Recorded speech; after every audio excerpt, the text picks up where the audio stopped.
Mesdames et messieurs, bienvenue à cette tribune du 7e joueur. Mon nom est Benjamin Houle.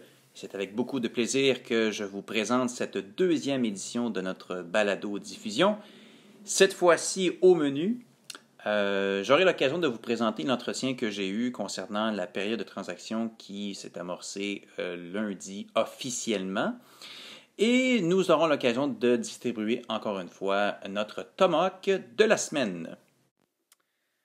Donc, je me trouve présentement avec M. Benoît Bélanger qui va prendre les prochaines minutes pour venir nous entretenir un peu de la période de transaction qui s'est amorcée dans la Ligue de hockey junior du majeur du Québec. Benoît, bonjour. Salut Benjamin, ça va bien? Ça va très bien toi-même? Bien, merci. Excellent. Écoute, pour le bénéfice de nos auditeurs, j'aimerais ça que tu prennes le temps de te présenter un petit peu. Parfait, avec plaisir. Benoît Bélanger, je suis de la région de Québec. Je suis présentement entraîneur vidéo avec les Chevaliers de Lévis dans le Midget 3A. Ça fait déjà 17 ans que je suis dans le coaching avec les jeunes là, de plusieurs niveaux, d'Atom jusqu'à Midget. Je me suis aussi un peu promené. Je suis allé dans une école hockey en Suisse à quelques reprises. Je suis aussi fait des projets avec Hockey sans frontières jusqu'au Mexique. Puis je suis de retour ici au Québec présentement là, avec l'équipe de Lévis dans le Midget 3A. Ben, c'est quand même une feuille de route assez impressionnante. Ouais. Je vais débuter tout de suite avec ce qui a marqué davantage les partisans shawiniganais au courant des derniers jours. Oui. Beaucoup ont été attristés de voir le départ de Gabriel Sylvestre et de Mikhail Denisov. C'était des départs qui étaient prévisibles dans la mesure où l'équipe est dans une phase de reconstruction. J'aimerais ça que tu me parles un peu de l'échange. Au fur et à mesure, on va les faire tous, là, mais celui de Gabriel Sylvestre plus particulièrement pour commencer. Oui, c'est probablement le plus, jusqu'à maintenant, là, pour Shawinigan, c'est sûr que c'est probablement celui qui a le plus d'impact. Évidemment, ils sont allés chercher, pour du futur, ils sont allés chercher le jeune Boulian, là, qui est encore Midget 3. Il a joué 2 matchs cette année là, avec Moncton. Un jeune de 16 ans, un jeune attaquant qui vient à peine de gagner au Challenge Midget 3 à Gatineau avec son équipe des élites de Jonquière. Ils sont aussi allés chercher un choix de première ronde là, pour 2018 puis un choix de deuxième ronde également pour 2018. Je pense que c'est un bon retour pour Sylvestre.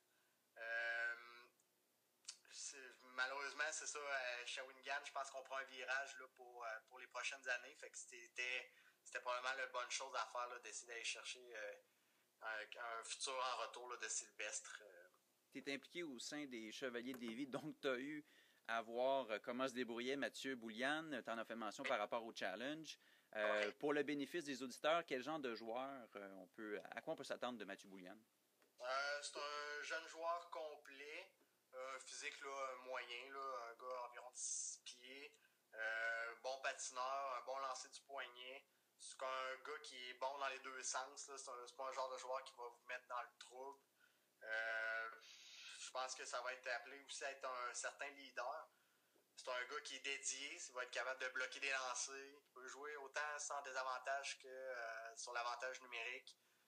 Moi, je le vois comme pas nécessairement un joueur élite, mais je pense que ça peut être un bon joueur de troisième, deuxième trio là, dans le junior majeur, là, sans problème. Excellent. Deuxième transaction dont je voulais parler avec toi, c'est la transaction qui a envoyé Mikhail Denisov chez l'Armada de Blainville-Boisbriand. Oui. Une équipe qui voulait peut-être solidifier un poste de deuxième gardien de but. Il se retrouve soudainement avec 2 gardiens vétérans, lui et Francis Leclerc. Les gens étaient bien peinés de voir Denisov partir, qui a adoré son passage à Shawinigan. Qu'est-ce que tu penses de cette transaction-là? Encore une fois, je pense qu'il fallait s'en attendre. Je suis un peu surpris que l'Armada peut-être ait choisi Denisov. On avait entendu d'autres noms. On y reviendra peut-être un peu tantôt. On avait entendu Montpetit, par exemple. Je pense que c'est peut-être un bon fit, un bon match là, pour les deux. Je pense que Denisov il a une chance cette année de peut-être se prouver en séries éliminatoires avec une équipe assez complète. En même temps, l'Armada, je pense, n'ont pas payé trop cher pour un gardien qu'on ne sait pas s'il va être de retour l'année prochaine avec l'Armada ou ailleurs. Donc, je pense que c'est un choix de troisième ronde, je pense, pour 2019. Exact. Je pense que c'est un bon prix. Puis effectivement, il fallait s'attendre à ce que l'Armada cherche un gardien de but, eux, qui avait 2 gardiens qui sortaient du collégial. Fait que je pense que c'était une position clé qui essayait de sécuriser là, dans cette période de transaction-là. Encore une fois, pour Shawinigan, c'est sûr que c'est triste, mais je pense qu'il faut faire ce mouvement-là là, pour le futur. S'il faut regarder vers l'avant, effectivement, il fallait faire ce genre de transaction. Et pour pallier la perte de Denisov, on avait besoin d'un gardien vétéran. Et les Cataractes ont rapatrié Mathieu Bellemare à Shawinigan. Oui, un jeune du coin. C'est sûr que lui, c'est à sa demande plutôt. Je crois que son père qui est touché par la maladie, donc lui qui est du coin de Shawinigan, voulait revenir par chez lui. Donc, puis en même temps, ben, c'est aussi un bon fit. C'est un excellent gardien de but. Il a eu une saison un petit peu plus difficile l'année dernière. Cette année, ça s'est vraiment grandement replacé. Un petit physique, mais un gars très dédié, un gars qui a joué son budget 3 dans le coin aussi. Mm-hmm. Fait que je pense qu'un gars du coin pour finir sa carrière junior, vous ne pouvez pas demander mieux. Puis, si on regarde, Shawinigan a donné un choix de 4e ronde, donc c'est un peu comme si on disait 1 pour 1, Bellemare pour Denis. Fait que je pense qu'au change, Shawinigan n'est pas nécessairement perdant là-dedans. Effectivement, puis je suis persuadé que lui et Lucas Fitzpatrick, avec l'optique selon laquelle il va pouvoir servir de mentor un petit peu avec le jeune Fitzpatrick, je pense que ça va être un bon duo. Oui, effectivement. Surtout que lui s'entendait très bien avec le second gardien aussi à Gatineau. Ouais. Là, ils ont une belle relation amitié. Fait que je pense que c'est effectivement, il peut avoir un côté de leader pour Fitzpatrick. Là. Excellent. Maintenant, si on regarde les principales transactions là, depuis, on va dire officiellement l'ouverture du marché aujourd'hui à midi, là. Mais dans les faits, on a eu vent de plusieurs rumeurs de transactions. Qu'est-ce qui t'a marqué dans ce début de période de transaction? Il y en a qu'on avait déjà un peu appris par la bande. Là. On a déjà tendance à l'oublier, mais on parle de Joseph Veleno, évidemment. Mm-hmm. Je pense que Drummondville a frappé un gros coup. Il y a beaucoup d'équipes qui étaient sur le cas de Veleno. Là. J'ai entendu que Rouen s'était informé, les Remparts, évidemment, s'étaient informés. Halifax aurait posé des questions, Sherbrooke aussi également. Donc, Drummond a comme un peu coupé l'herbe sur le pied de beaucoup d'équipes déjà qui ont une offensive explosive. Je pense que l'ajout de Veleno, là, ça va... lui qui veut d'ailleurs peut-être essayer de recommencer un peu une deuxième saison dans une saison, là, partir du bon pied. En fait, il y a l'équivalent d'un point par match, c'est juste qu'il y a très très peu de buts. Oui, exact, c'est ça. C'est surtout un fabricant de jeu déjà à l'avance. Par contre, c'est sûr que les attentes étaient élevées. Ils se sont retrouvés dans une équipe cette année qui avait perdu beaucoup de joueurs, qui était une équipe un peu plus faible. Mais on s'attendait à plus, je pense, du côté de Saint-Jean, de la part de Veleno. Donc ça, c'est sûr que c'est probablement le gros échange. Sinon, on peut parler de Pascal Laberge qui prend le chemin de Québec. Oui, ça s'est officialisé aujourd'hui. Oui, ça, c'est un peu une surprise. En tout cas, dans mon cas, c'était une surprise. Je ne savais pas que Pascal Laberge était sur la liste des joueurs à échanger. Peut-être qu'il n'était pas non plus, puis que Québec a tenté le coup. À un prix relativement modique en même temps. C'est-à-dire que ça a coûté un choix de 2e et de 3e ronde. Exact. Et ils mettent la main sur un attaquant top 6.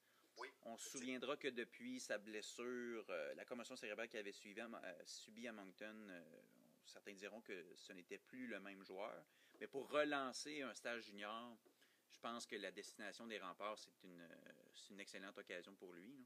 Parfaitement d'accord avec toi. Je pense que ça pourrait lui donner un second souffle. Puis, évidemment, le choix était peut-être pas élevé. Le retour était peut-être pas élevé pour Victo, mais eux vont peut-être pouvoir se servir de ça pour aller combler d'autres lacunes.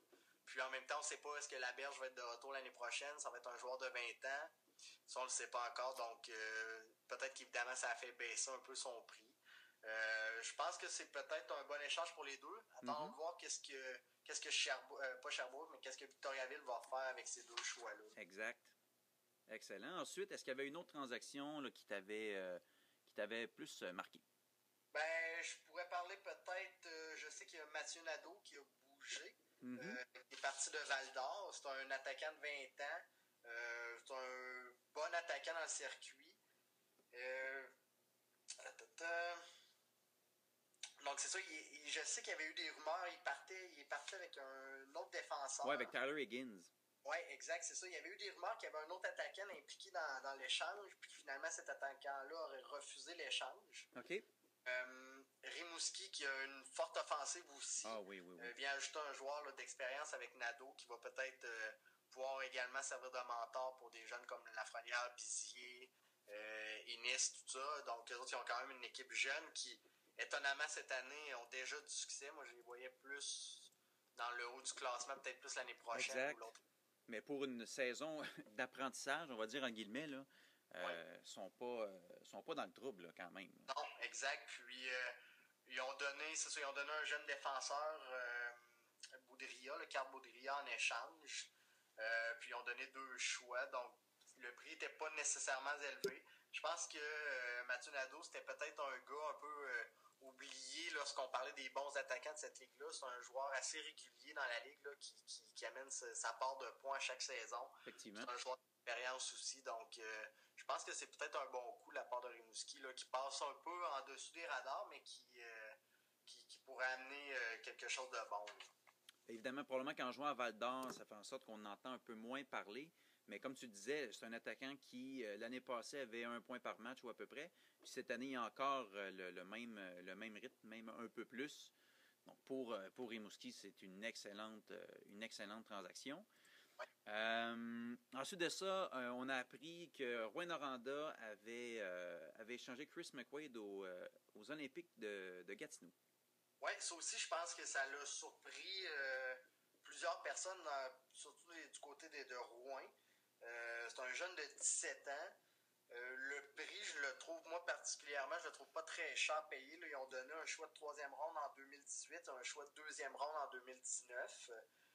Mais Quaid, c'est pas un défenseur élite, mais pour ma part, je trouve que c'est un excellent défenseur, là, surtout défensivement. C'est un joueur qui a une excellente première passe, capable de jouer physique également. Je pense que c'est une bonne acquisition pour Rouen. Rouen qui est un peu difficile à... Ouais, hein? Oui, on ne sait pas trop s'ils sont acheteurs, on ne sait pas trop s'ils sont vendeurs. Ça va dépendre beaucoup de l'état de santé de Zachary Lauzon, je pense. Oui, effectivement. Tu as entièrement raison pour ça. Est-ce que...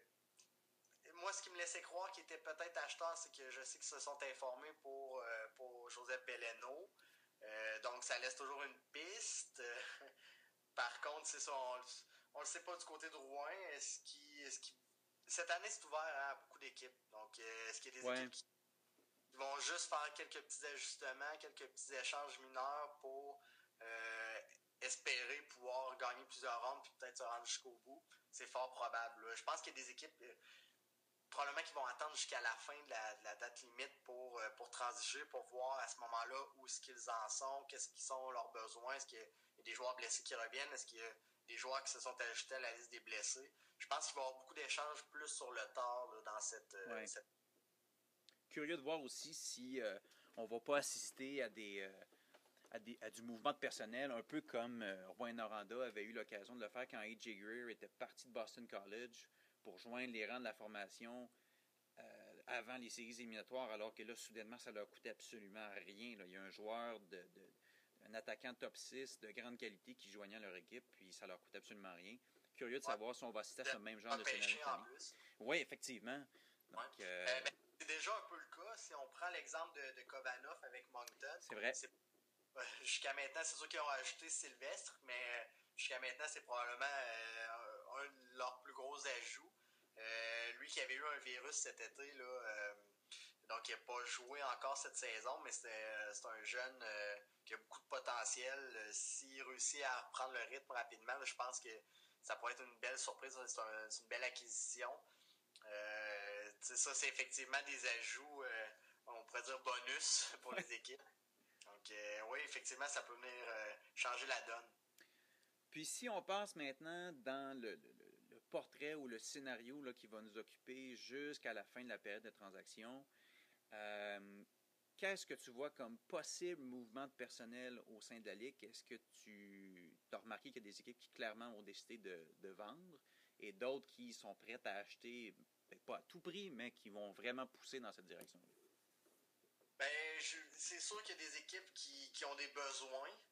Cette année, on regarde beaucoup au niveau des gardiens. Il y a beaucoup d'équipes acheteurs. Cette année, là, il y a peu d'équipes vendeurs, il y a beaucoup d'équipes acheteurs. Comme je disais, il y a une grande parité, je pense, qu'entre la première et la 8e position, il y a quelque chose comme juste 4 points d'écart.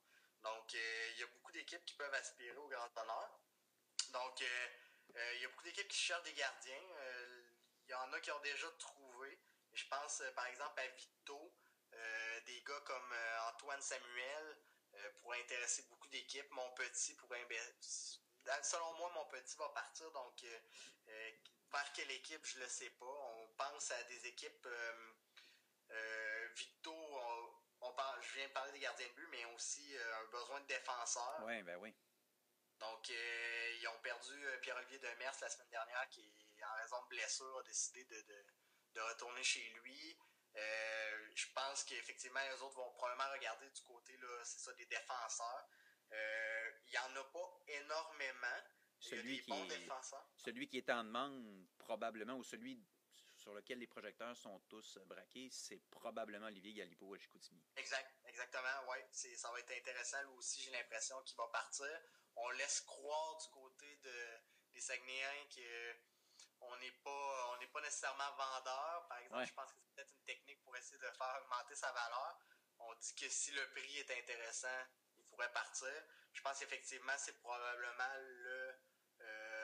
un des grands défenseurs qui pourrait partir. J'ai eu des rumeurs concernant Thomas Grégoire qui aurait été après. Ça, c'est du côté de Sherbrooke, c'est toujours un petit peu difficile de voir dans quelle direction ils vont. Est-ce que Grégoire pourrait être sur le marché? Moi, personnellement, j'ai des doutes. Je pense que non.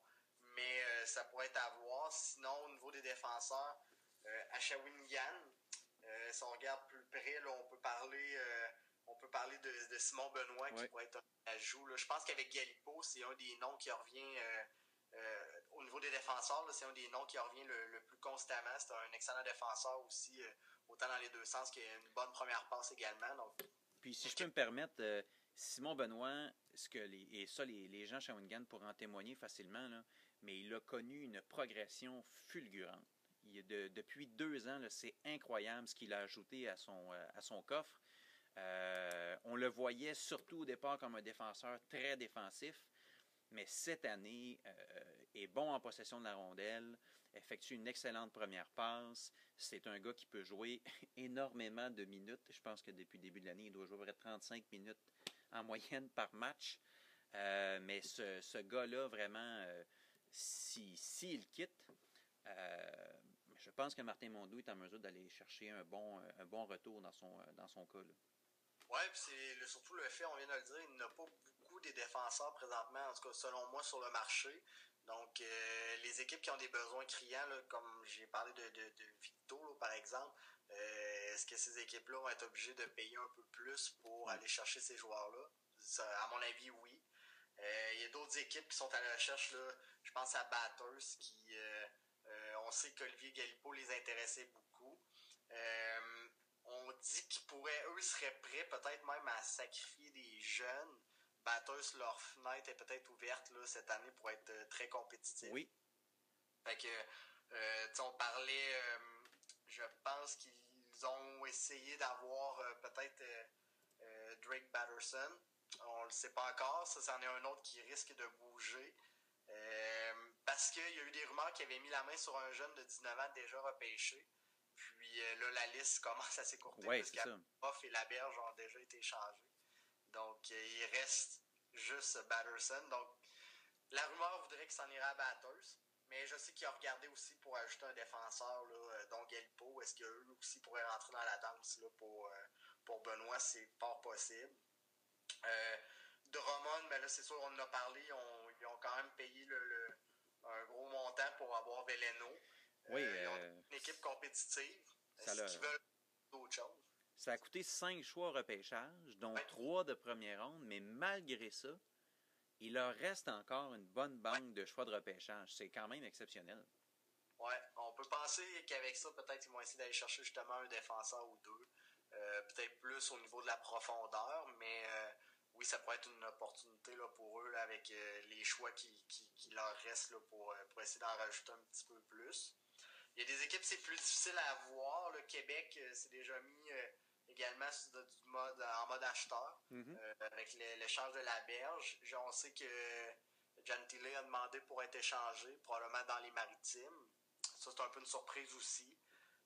Sinon, selon moi, pour avoir vu Québec jouer régulièrement, leur faiblesse est vraiment au niveau de la défensive. Est-ce qu'ils vont réussir justement à aller chercher un joueur défensif là, qui pourrait venir solidifier cette côté-là, cette facette-là qui est une faiblesse présentement.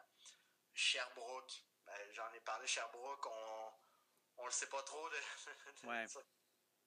À un moment, on pense qu'ils sont acheteurs, on y va le tout pour le tout. Ça va pas nécessairement comme on veut du côté de Sherbrooke. On parle de peut-être laisser aller Fitzpatrick, de ce que j'ai entendu. Je pense pas que ça soit clairement annoncé, mais si jamais on a un offre, peut-être qu'on pourrait être tenté. Tantôt, j'ai parlé de Grégoire. Pour moi, c'était une surprise quand j'ai entendu que certaines équipes s'étaient informées pour l'avoir. C'était très particulier. Donc, pour moi, Sherbrooke vont peut-être justement essayer de juste faire des petits échanges, des petits détails là, pour essayer de solidifier leur équipe. Halifax, on n'entend pas beaucoup parler de ce qui se passe là-bas. Non. Est-ce que eux, on parlait Moncton puis Halifax qui se présentent pour la Coupe Memorial 2019, si je me trompe pas. Donc, est-ce que eux veulent essayer peut-être de liquider un Max Fortier pour aller chercher un maximum de joueurs de 18 ans ou encore des choix pour justement solidifier leur candidature pour la Coupe Memorial? C'est une possibilité. On n'entend pas beaucoup parler encore, mais je pense que ils vont peut-être être vendeurs justement là, avec un gars qui pourrait avoir une excellente valeur là, en Maxime Fortier. Excellent. Maintenant, pour ce qui est des équipes qui pourraient vendre. Oui, mais Gatineau a déjà vendu, mais en fond, a déjà échangé 2 joueurs. Là. On a parlé de Mathieu Bellemare, mais aussi Charlebois, là, un défenseur de 18 ans qui a été échangé à Victo. Exact. Évidemment, le gros nom à Gatineau, je pense, c'est Mitchell Balmas. Là. C'est l'attaquant, un des attaquants qui va probablement faire couler plus d'encre dans les prochaines semaines.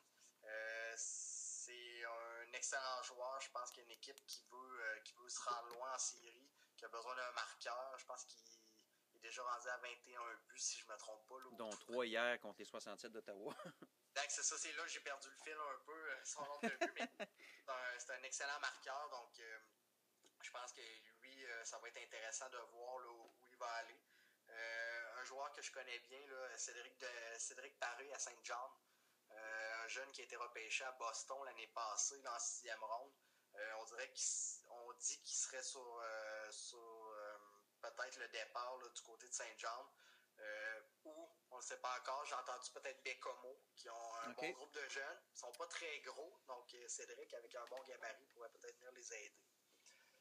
Ils ont Alex Dorio aussi, dans les buts, qui a une saison un petit peu plus difficile comme le reste de l'équipe à Saint-John, mais qui pourrait partir également. Shawinigan, on en a parlé tout à l'heure, il reste peut-être Benoît. J'ai entendu peut-être Tommy Cardinal, j'ai entendu des rumeurs. J'ai aussi entendu Samuel Asselin, le capitaine. Oui, en fait, il l'était au début, puis par la suite, ça a été Sylvestre. Là, je pense que c'est Blier qui a le C. Mais effectivement, Samuel Asselin, c'en est un autre vétéran, mais lui, c'est un vétéran qui peut revenir comme 20 ans l'année prochaine. J'ai entendu qu'il pourrait intéresser certaines équipes. OK. Donc, probablement qu'on va s'informer, voir si le prix en vaut la peine. Si ça n'en vaut pas la peine, peut-être qu'on va décider de le garder justement. Si jamais il y a une équipe qui est prête à le surpayer, on ne sait jamais. Dans le junior major, on est toujours en rebondissement après. Bécomo, j'ai parlé d'Antoine Samuel qui, d'après moi, va probablement intéresser plusieurs équipes. On dit que Bécomo aurait fait, ça c'est pas encore confirmé, là, mais il aurait fait l'acquisition d'Andrew Smith, un défenseur là, géant de Victoriaville. Comme j'ai dit, Bécomo, c'est pas une équipe très très grosse physiquement. Donc je pense qu'ils vont peut-être essayer de rajouter un peu de poids. Puis également, c'est ça peut-être pour les prochaines années, là, ils ont une année un petit peu plus difficile encore une fois, mais ils ont des bons jeunes. Donc, peut-être qu'ils pourraient essayer de justement former leur futur. Ils sont allés chercher le jeune Dicker aussi, là, qui jouait dans le Junior 3, là, qui était au championnat du monde Junior A présentement, là, la semaine passée. Donc, lui, il va probablement finir l'année dans le Junior majeur également. Puis, on parlait d'Olivier Galipeau. Là, je pense que c'est également un autre nom avec Balmas là, qui va bouger là, prochainement. Puis, c'est un des gros noms qui reste à bouger. Oui, surtout que pour les Saguenayens, je pense que le mieux, c'est effectivement de procéder à une transaction pour avoir un maximum en retour. Là. Sinon, ils se priveraient justement d'un retour quand même assez alléchant. Là. Exact. Donc, tu sais, c'est ça. Je pense que les 3 prochains joueurs, si on enlève les gardiens de but, là, autre Samuel Monpetit, il va probablement avoir Batterson, Balmas et Galipeau là, qui vont être les prochaines cibles là, pour dans les prochains jours, les semaines à venir. Est-ce qu'il va y avoir des surprises? Comme je l'ai dit dans le junior, il y en a toujours. Excellent. Ben, écoute, je te remercie beaucoup pour ces précisions. Il y a fort à parier que la prochaine semaine risque d'être forte en rebondissement puis en émotion dans la LHJMQ. Je te propose qu'on se reparle peut-être d'ici 2 semaines pour constater là, tous les mouvements de personnel. Oui, parfait, pas de problème. J'attends ça avec impatience. Excellent. Je te remercie beaucoup. Merci à toi, Benjamin. Salut. Bye. Pour le Tomahawk de la semaine, eh bien, plutôt que de vous le présenter directement, je vais vous laisser le soin d'écouter le point de presse qu'il a donné après le match face aux Mooseheads d'Halifax. Et par la suite, je vous explique pourquoi c'est notre choix. Je m'entretiens présentement avec Gabriel Sylvestre. On parle un peu du dénouement de sa carrière à Shawinigan. Gabriel, j'aimerais ça que tu me dises un peu tes impressions de la suite de la transaction. Ça a été pour moi un choc de savoir que je pars des Cataractes. Mais en même temps, je m'en attendais, mais c'est toujours un choc de savoir que tu pars d'une organisation où c'est que tu as grandi. Donc, mais je suis vraiment content de savoir que je m'en vais avec une belle organisation comme les Wildcats. Inévitablement, je me dois de te le demander. C'est quoi tes plus beaux souvenirs de ton passage à Shawinigan? Tu es arrivé ici quand même assez jeune, tu as fait un bon bout. C'est quoi tes plus beaux souvenirs? Mes plus beaux souvenirs pour moi, c'est la classique hivernale qu'on a eue quand j'avais 16 ans. Puis aussi à 17 ans, qu'on s'est rendu loin en série, puis on s'est rendu en finale. Malheureusement, on a perdu, mais pour moi, ça a été une belle expérience. Puis j'ai grandi de ces expériences-là. Les coéquipiers dont tu vas te rappeler le plus, qui t'ont marqué le plus? Je n'ai pas mal parce que je me suis fait beaucoup d'amis ici. Mais depuis les années passées, il y avait Samuel Girard, Anthony Beauvillier, Daou, Gignac, Fioré. Tous mes amis, Vincent Sonnet aussi. C'est tous mes chums. Puis, écoute, c'est sûr que je m'ennuie d'eux, mais comme eux, la plupart que j'ai nommés sont partis, donc on continue encore à se parler. Donc, ça n'aura pas de changement. Si les gens devaient se rappeler de Gabriel Sylvestre, qu'est-ce que tu penses qu'il dirait? Comment tu penses qu'il te décrirait? J'espère qu'il dirait des bons mots. Mais surtout que j'ai toujours été à la guerre. Je suis toujours là pour l'équipe. Les défendre, faire un block shot, me sacrifier pour l'équipe. Donc, j'espère que c'est ça qu'ils disent de moi. Je te remercie beaucoup, Gabriel. Puis bon succès pour le reste. Merci. Donc, je me trouve présentement avec Mikhail Denisov. Mikhail, how did you feel about the trade? Well, I was surprised, and at the same time, I'm so excited about this. You spent 2.5 years here in Shawinigan. What are your best memories about those 2.5 years? Well, that's a real nice city. I really like it, and I met a lot of friends here for 2.5 years. So for the good memories, I don't know. I like everything here: organization, the city, the fans, and I will remember this till the rest of my life. And if fans in Shawinigan had to describe Mikhail Denisov, what do you think they would say? I don't know, honestly, but it will be good things, I'm sure about it. But what do you think people will keep in mind when they think about Mikhail Denisov? Well, a Russian guy, funny guy. I don't know really. Thank you very much and best of luck for the rest of the road. Merci beaucoup. Donc, comme vous avez pu le constater, nos deux récipiendaires sont les joueurs qui ont quitté par voie de transaction cette semaine. Je parle bien sûr de Gabriel Sylvestre et de Mikhail Denisov. Pour le premier, les gens vont se rappeler à quel point ce grand défenseur droitier était un véritable guerrier qui s'est sacrifié à maintes occasions pour ses coéquipiers. On le disait à la blague quand on le voyait, là, mais je pense qu'il a bloqué des lancers avec à peu près toutes les parties de son corps. Il s'est donné à chaque partie pour aller à la guerre avec ses coéquipiers. Et en plus de ses prouesses en défensive, il avait ajouté une touche offensive cette année. Il était sur une excellente lancée et c'était le capitaine des Cataractes. Donc, c'est le premier récipiendaire de notre tomahawk de la semaine. Et le deuxième, Mikhail Denisov, le cerbère russe qui nous quitte pour Blainville au cours des 2 années et demie qu'il a passé à Shawinigan. Évidemment, il a marqué positivement son équipe. Il a été parmi les meneurs de la Ligue pour ce qui est de la moyenne de buts alloués. Il était parmi les finalistes pour l'obtention du trophée remis au meilleur gardien de but. Avait connu un passage à vide plus tôt cette année, mais les derniers matchs, il avait offert d'excellentes performances. C'est sans doute ce qui a influencé Joël Bouchard pour qu'il fasse son acquisition. Évidemment, pour ces deux joueurs, nous leur souhaitons la meilleure des chances, le plus de succès possible à l'endroit où ils vont se retrouver. Et je suis persuadé que les gens vont garder un excellent souvenir de ces deux joueurs. Eh bien voilà, c'est ce qui complète notre deuxième balado-diffusion. Ce sera la dernière en 2017. Nous vous invitons à jeter un œil à la période de transaction qui va se poursuivre et qui va se terminer là, dans les premiers jours de janvier. Évidemment, on va essayer de vous tenir au courant des mouvements de personnel qui vont s'effectuer pour l'équipe et à travers la Ligue. Par ailleurs, nous voulons vous souhaiter un excellent temps des fêtes. Profitez de ce temps avec les membres de votre famille et on va vous revenir en 2018 avec d'autres balados, diffusions et d'autres nouvelles. Donc, à mon nom personnel, je vous remercie, vous souhaite un heureux temps des fêtes. Bye bye!